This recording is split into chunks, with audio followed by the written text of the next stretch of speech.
Janë mbyllur këtu në Tiranë homazhet në Pallatin e Kongreseve për gjyqtarin e vrarë Astrid Kalaja, ku qindra të pranishëm midis tyre, gjyqtar, njerëz të drejtësisë, avokat, prokuror të posaçëm, njerëz të politikës nga kreu i qeverisë, e madje presidenti, e mëtej edhe Ulsim Manja, kryetari i gjykatës së lartë, e një sër personalitetesh të drejtësisë dhe të politikës i dhanë lamtumirën e fundit. Kryeministri shkroi në bllokun e ngushëllimeve, duke konsideruar një goditje të rëndë edhe për shtetin dhe humbje të madhe, jo vetëm për familjen, por edhe për shtetin shqiptar, vrasjen e gjyqtarit të apelit Astrid Kalaja, ndërsa gjithashtu shkroi edhe ministri i drejtësisë Besport Llamallari, ngushëllimet e tij duke lënë lamtumirën në fletoren e shënimeve, aty ku dhjetra të tjerë ngushëlluan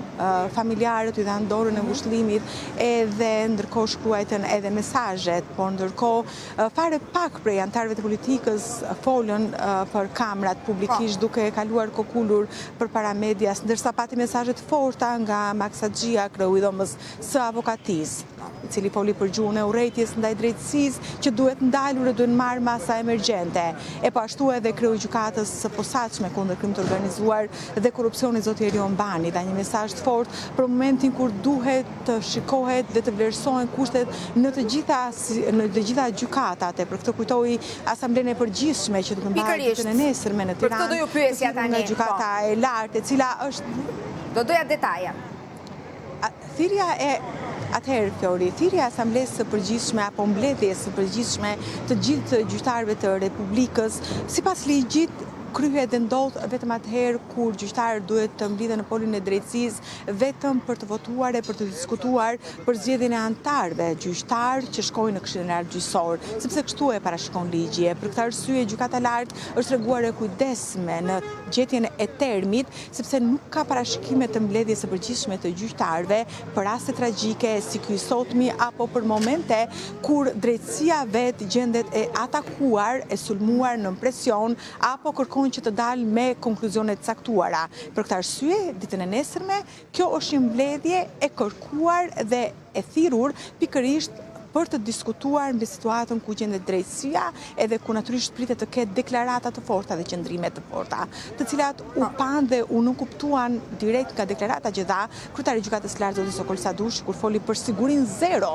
në gjykata. Po nga ana tjetër gjatë ditës sotme, të paktën 85 prokuror në nivel vendi i kanë kërkuar prokurorit të përgjithshëm thirrjen e një mbledhje të përgjithshme të gjithë prokurorëve. Sërish edhe në këtë ligji parashikon që edhe prokurorët e të gjithë vendit mblidhen në këtë takim të përgjithshëm vetëm atëherë kur prokurorët votojnë për prokurorin që shkon në Këshillin e Lartë të Prokurorisë. E për këtë arsye ata rendisin kanë për kërkesë zotit Opsian Çela, duke thënë se ky takim duhet thirrur nga prokurori i përgjithshëm për të dalë me disa konkluzione dhe deklarata sa i takon sigurisë në prokurori, transportit të prokurorëve, mënyrës se si mbrohen institucionet e akuzës në të gjitha rrethet, por gjithashtu edhe për të ndalur sipas prokurorëve këtë klim, presioni verbale, po edhe sulmesh sipas tyre, edhe në rrjetet online, po edhe nga politika. Një takim që prokurorët ja kërkojnë të caktohet prej të thirret nga prokurori i përgjithshëm zoti Opsian Çela në një afat sa më të shpejt. Ende nuk kemi një datë se kur do të mblidhen prokurorët, ndërsa e sigurt është se ditën e nesërme në orën 10 në polin e drejtësisë të gjithë gjyqtarët do të jenë së bashku ku pritet të ketë deklarata të forta dhe qëndrime të forta mbas këtij krimi në sallën e gjykatës ku vra gjyqtari i apelit Astrid Kalaja.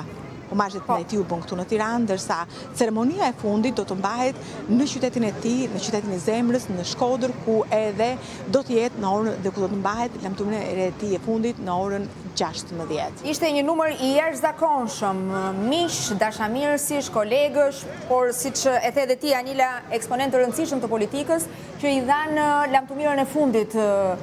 gjyqtarit të ndjer Astrid Kalaja. Nëse ke informacion duke qenë se e ke ndjekur gjatë gjithë kohës, kishte familjar nga 31 familje që ishin në konflikt me fisin Shkambi?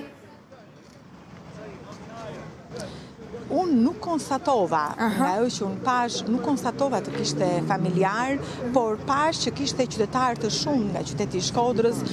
po gjithashtu gjyqtar nga gjithë vendi, nga të gjitha gjykatat e shkallëve të parë, prokuror nga gjithë vendi, avokat të caktuar, po edhe jurist dhe përfaqësues të institucioneve të ndryshme, duke nisur nga avokati i popullit, komisionerët, avokatit të popullit, e duke vazhduar mëtej edhe me institucione të tjera, të cilët ishin këtu në Tiranë për t'i dhënë lamtumirën e fundit dhe për të marrë pjesë në homazhin nderues edhe ngushëllues për ikjen dhe vrasjen e Astrid Kalaz. Natyrisht që ishte një pjesëmarrje e lartë e të gjitha mediave në vend, të cilat ndoqën drejt për drejt homazhet e lamtumirës për gjyqtarin e vrarë Astrid Kalaja dhe natyrisht që zhvillimet më të rëndësishme mbas këtij krimi të rënd që vazhdon të jetë në hetim nga Prokuroria e Tiranës me deri tani 2 persona të dyshuar si vrasës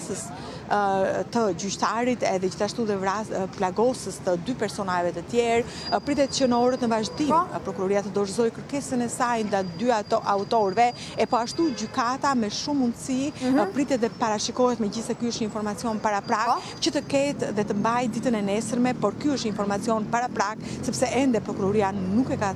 kërkuar dhe nuk e ka mbyllur kërkesën e saj për masat e sigurisë për vrasin 30 vjeçar të xhain e tij Gjon Shkambi, nuk e ka dorëzuar ende kërkesën në gjykat, pritet që me shumë mundësi ditën e nesërme të ketë një vendimarrje nga gjykata me njëherë mbasi Prokuroria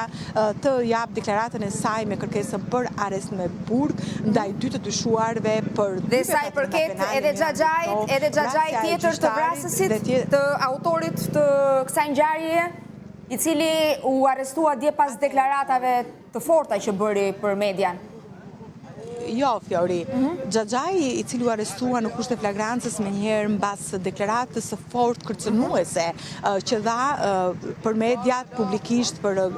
kolegun Klodian Zhivani, masa ndaj tij dhe hetimet ndaj tij, mbasi u arrestua në Shkodër, do të zhvillohet në qytetin e Shkodrës, ndërsa masa për 2 vrasit, për 2 të dyshuarit për vrasje, do të mbahet këtu në Tiranë. Janë 2 çështje të veçuara nga njëra tjetra e natyrisht 2 hetime të veçuara.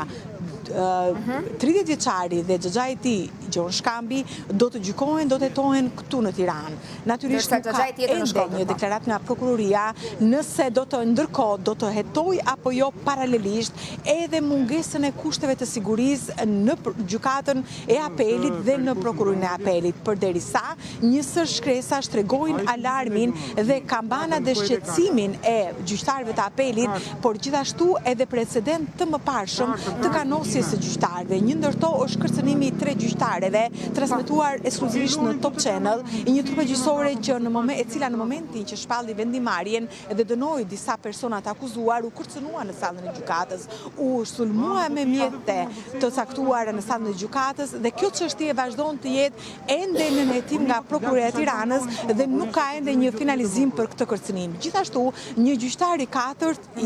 i cili quhet Fatris Lamaj është kërcënuar në gjykatë dhe edhe kjo çështje, sikurse kemi raportuar edhe më herët, vazhdon të jetë në hetim nga prokuroria, por Prokuroria e Tiranës ngelet ende e paqartë nëse do të hetojë edhe mungesën e kushteve të sigurisë, përderisa ekziston një sër dokumentash dhe një varg dokumentash. Sa i takon mungesës sigurisë deri më tani,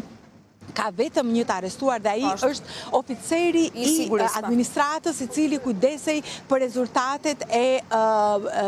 detektorit dhe të skanerit që ka pikasur dhe nga kthyrja e kamerave të sigurisë rezulton se detektori